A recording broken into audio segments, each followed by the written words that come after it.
오늘 우리가 함께 나누려고 하는 응답받는 기도의 비결 31번째 이야기는 약속의 말씀을 붙들고 기도하십시오, 이런 이야기를 살펴보려고 합니다. 이 약속을 붙들고 약속의 말씀을 붙들고 기도하십시오, 이 제목에 내어져 있는 내용은 구약 성경에 기록된 믿음의 사람들은 자기 조상들에게 약속해 주신 하나님의 말씀을 붙들고 기도하였습니다, 이런 이야기입니다. 우리가 오늘 이 말씀을 통해서 기도할 때 우리에게 하나님이 주신 은혜, 통로, 축복의 통로라고 말할 수 있는 건 이 말씀입니다. 말씀. 그 언약에 우리가 믿음을 가지고 기도할 때 그 주시는 하나님의 은혜가 우리 삶 속에 늘 있어지게 되기를 주님의 이름으로 축원합니다. 하나님이 우리에게 당신에 대한 어떠하심을 가르치실 때 많은 것들을 주셨습니다. 그 가운데 하나가 방금 말씀을 드렸던 언약의 하나님입니다. 나는 언약의 하나님이니 라고 말씀하시는 것들을 성경에서 종종 보게 됩니다. 그럼 과연 이 언약의 하나님이라는 이름을 주신 이유는 뭔가 하는 거죠. 언약의 하나님이라는 것은 무엇인가를 약속해 주신다에 대한 개념의 의미를 그치는 것이 아니라 언약한 것을 반드시 이루신다라는 개념의 의미로 주신 게 이 언약의 하나님에 대한 이야기입니다. 약속을 하고 지키지 않으면 의미가 있습니까? 없습니까? 그건 의미가 없는 거죠. 약속을 한 게 지켜지지 않으면 아무리 엄청난 약속을 해도 그건 우리에게 아무 의미가 없는 겁니다.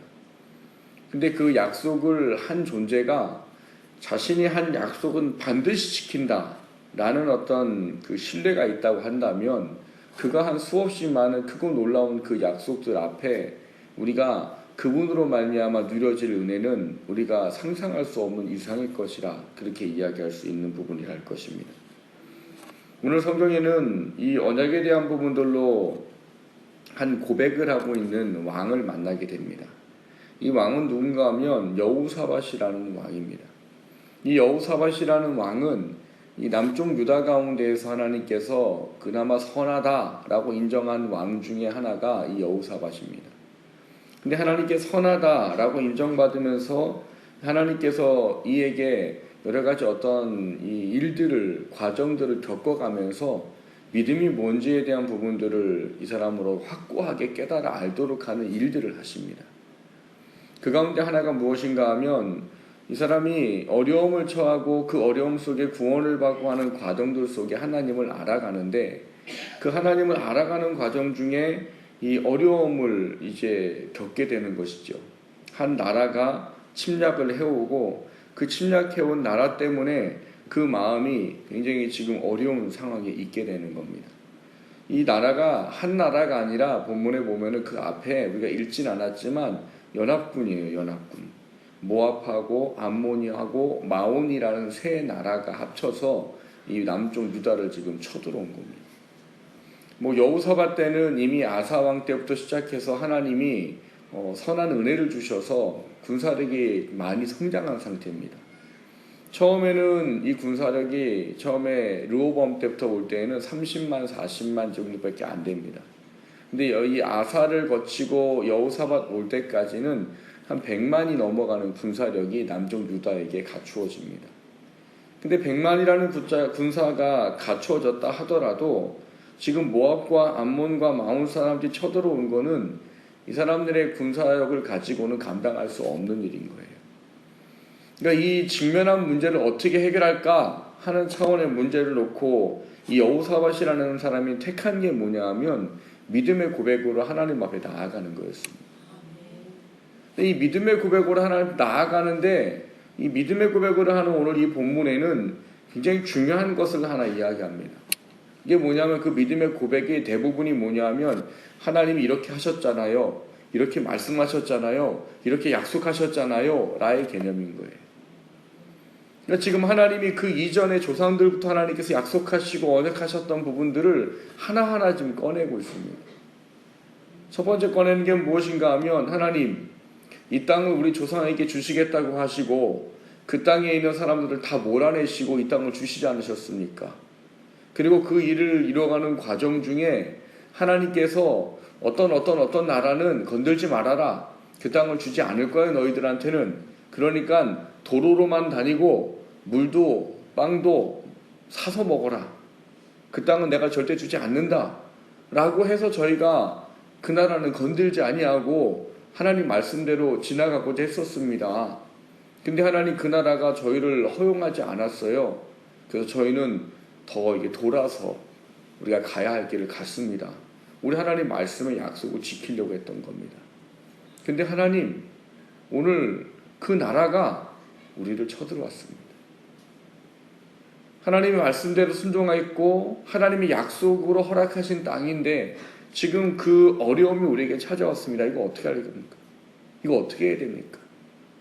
그리고 이 여호사밧이 또 하나 언약에 대한 부분으로 꺼내고 있는 것이 무엇인가 하면 솔로몬 왕이 성전을 건축하면서 그가 하나님께 기도했던 것에 대한 하나님의 약속을 다시 끄집어냅니다. 오늘 본문에 보면은 뭐라고 하냐면 9절에 그렇게 말합니다. 만일 재앙이나 난리나 견책이나 전염병이나 기근이 우리에게 임하면 주의 이름이 이 성전에 있으니 우리가 이 성전 앞과 주 앞에 서서 이 환난 가운데에서 주께 부르짖은즉 들으시고 구원하시리라 하였나이다 라고 말합니다. 그러니까 지금 이 상황과 환경이 닥친 문제들이 전부 다 하나님의 약속에 위배된 것이고 하나님의 약속의 근거에서 지금 다 안 맞는 겁니다 라는 것을 이야기하고 있는 거예요. 그러면서 그가 하는 것은 결국 뭐예요?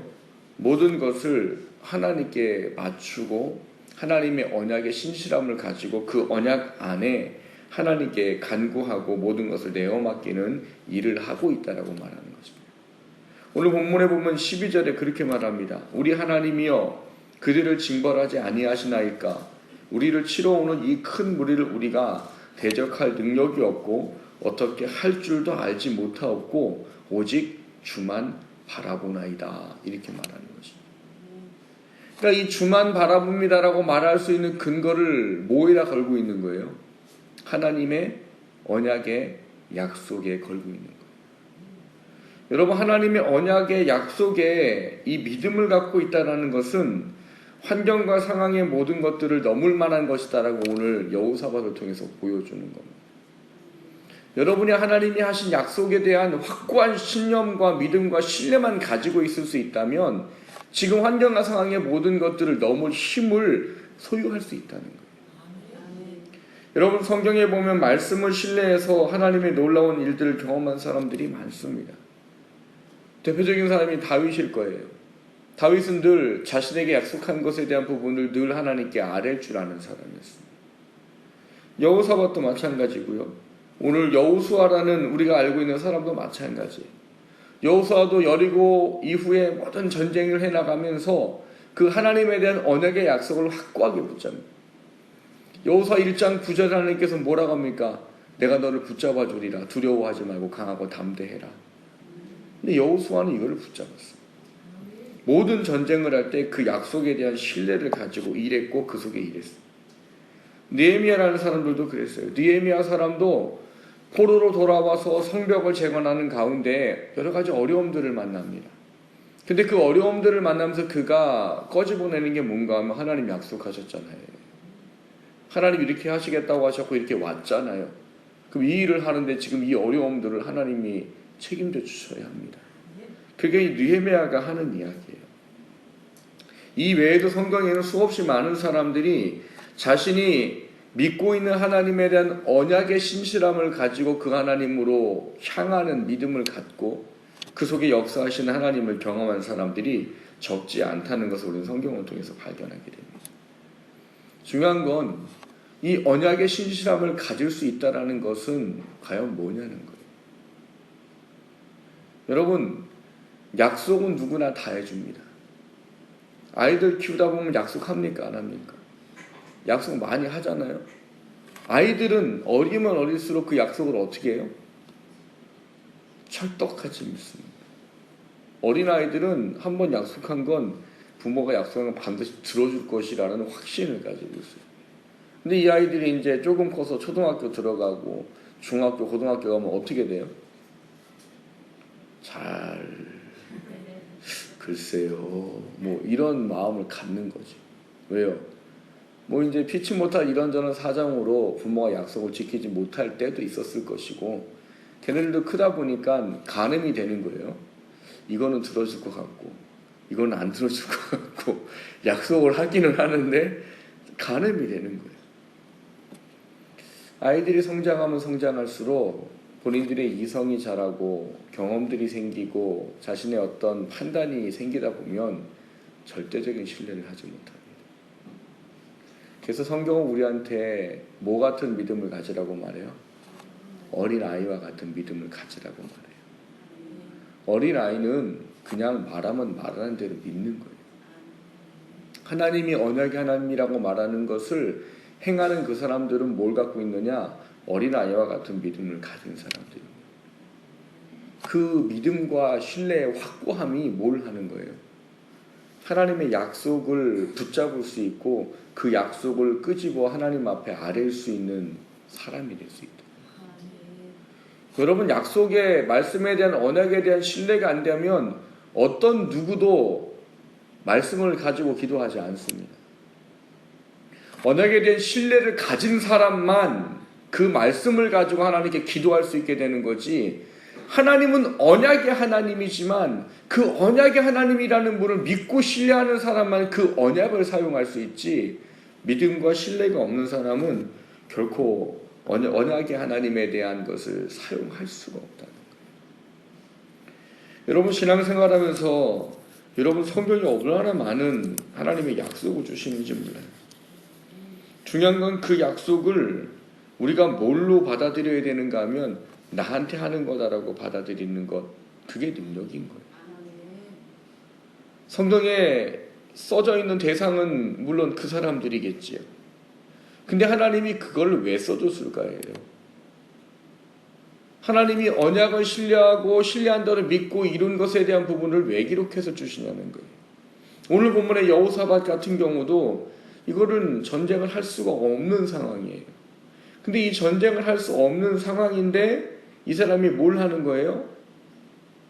언약을 끄집어와서 하나님께 아뢰는 거지. 나는 이 하나님을 알고 있습니다. 하나님, 난 이렇게 약속하신 걸 알고 있습니다. 그 하나님 이렇게 하시겠다고 하셨잖아요. 그러니까 하나님, 이 언약을 믿고 우리는 아무것도 할 수 없으니까 하나님 오직 주만 바라보겠습니다. 그 언약은 누구한테 하신 거였어요? 조상들에게 한 거잖아요. 아브라함과 이삭과 야곱과 또 그 다윗과 그 조상들에게 한 이야기잖아요. 근데 여호사밧은 그거를 뭘로 받아들인 거예요? 자신에게까지로 받아들인 거예요. 성경을 보면서 우리에게 필요한 것 중에 하나가 그겁니다. 성경의 모든 약속들을 내게 했다라고 믿지 않으면 그건 나랑 상관이 없는 게 돼버리는 거예요.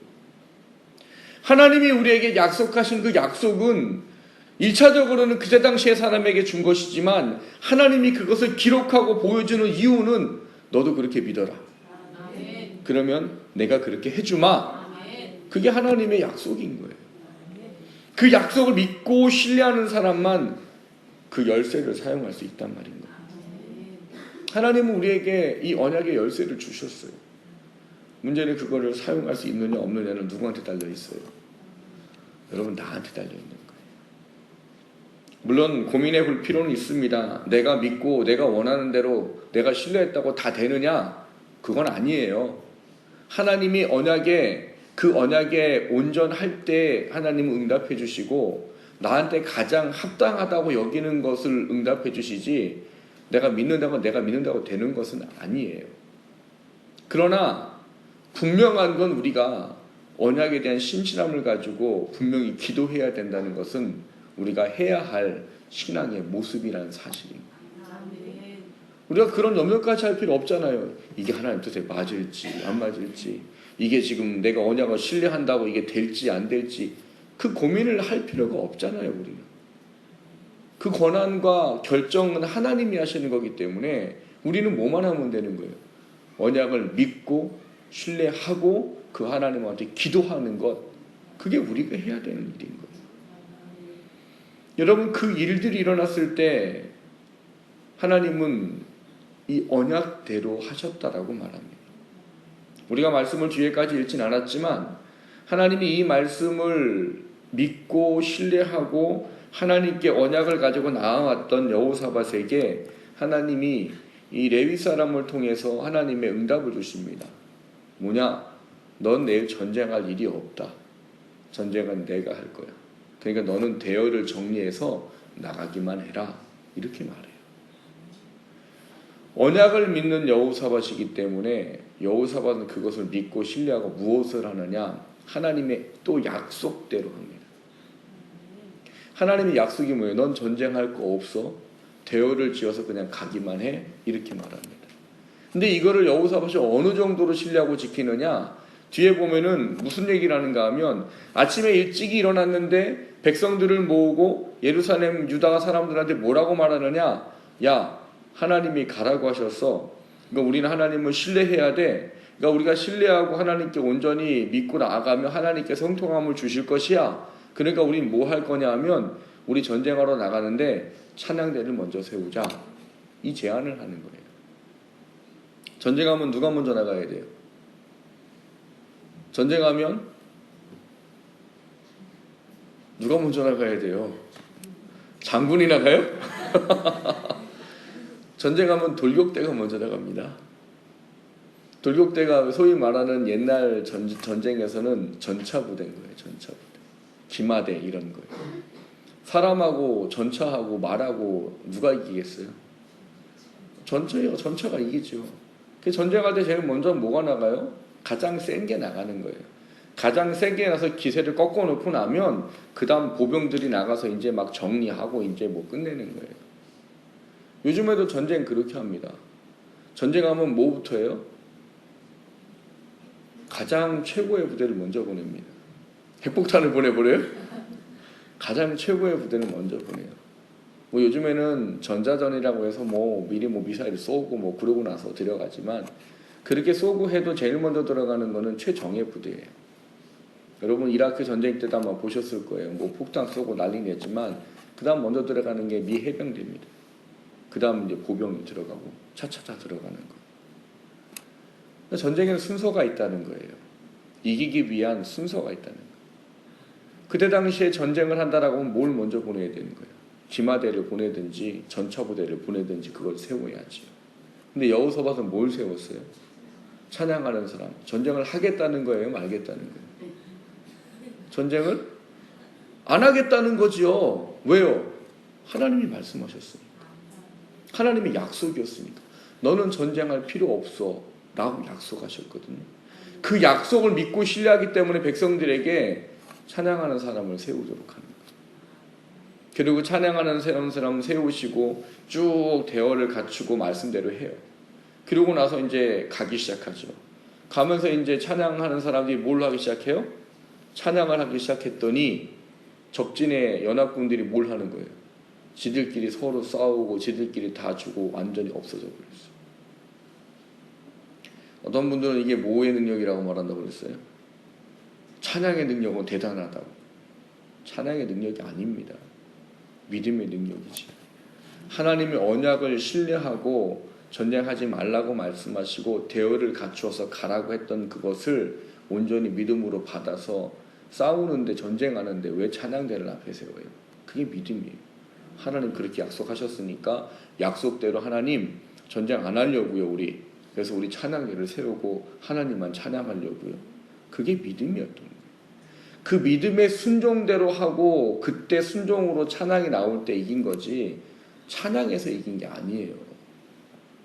성경을 잘 보셔야 돼요. 찬양했기 때문에 찬양의 능력으로 이긴 게 아니에요. 이걸 왜 찬양의 능력이라고 말해요? 이건 믿음의 능력이고 순종의 능력이에요. 그 믿음의 순종대로 할 때 하나님께서 놀라운 일을 행하신 거예요. 그게 바로 말씀을 붙잡고 기도하는 사람의 힘입니다. 여러분 말씀을 붙잡고 기도하는 사람은 반드시 뭐가 있어야 돼요? 바보 같은 믿음을 가지고 계셔야 돼요. 어떤 바보 같은 믿음? 말씀하셨으니까 저는 믿고 그대로 하겠습니다라는 절대적인 믿음을 갖고 있는 게 필요해요. 그래야 하나님이 그 속에 역사하는 겁니다. 전쟁하지 않았어요. 갔더니 다 죽어서 없어지고요. 그냥 전리품만 취했다고 성경이 기록을 합니다. 여러분, 우리 신앙도 우리 삶도 마찬가지입니다. 하나님께 기도 응답 받기에 우리의 필요한 것 중 하나 뭐냐? 언약을 절대적으로 신뢰하라는 거예요. 그리고 그거 붙잡고 뭐 하라는 거예요? 기도하라는 거예요. 그걸 붙잡고 기도하라는 거예요. 매해마다 우리가 성령오신 예배 때 말씀을 뽑잖아요. 그 말씀을 뽑고 그 말씀을 뽑은 걸 가지고 우리가 뭘 할까요? 그거를 점치는 것처럼 여기면 안 됩니다. 그걸 뭐 점치는 것처럼 이게 나한테 뭔 일이 있을까, 이게 있는 건가. 그래서 제가 설교를 본문을 가지고 해드리잖아요. 제가 설교할 때 절대로 그 구절만 갖고 설교 안 합니다. 그 문맥 속에서 설교를 하지요. 왜냐면 하나님 그거를 주신 이유는 그거를 주신 목적에서 찾아서 그거를 나한테 믿음으로 받아들여야 되는 거지, 그 말씀 붙잡고 무슨 점쟁이처럼 오라 뭐 동쪽으로 오면 귀인을 만나리니 뭐 이런 거로 생각하시면 안 되는 거예요. 저한테 막 물어봐. 이거 무슨 말씀 빨리 해석해 주세요. 기도하고 준비하고 계시라고. 그러나 여러분, 우리가 하나님이 주셨다고 하는 말씀을 붙잡고 기도해야 되는 것은 반드시 필요한 거예요. 그거를 절대적으로 신뢰하고 기도하면 하나님 그 신뢰하는 믿음 속에 반드시 이루십니다. 말씀이 매중한지 다시 한번 돌아보십시오. 그건 하나님과 우리와의 약속이기 때문이고요. 약속을 신뢰하는 사람을 하나님께서는 그냥 두지 않습니다. 그렇기 때문에 그거를 반드시 우리가 붙잡고 기도하고, 기도할 때 하나님이 그 말씀을 붙잡고 기도한 것들이 역사했던 성경의 수많은 증거들처럼 우리 삶 가운데도 반드시 그리하실 겁니다.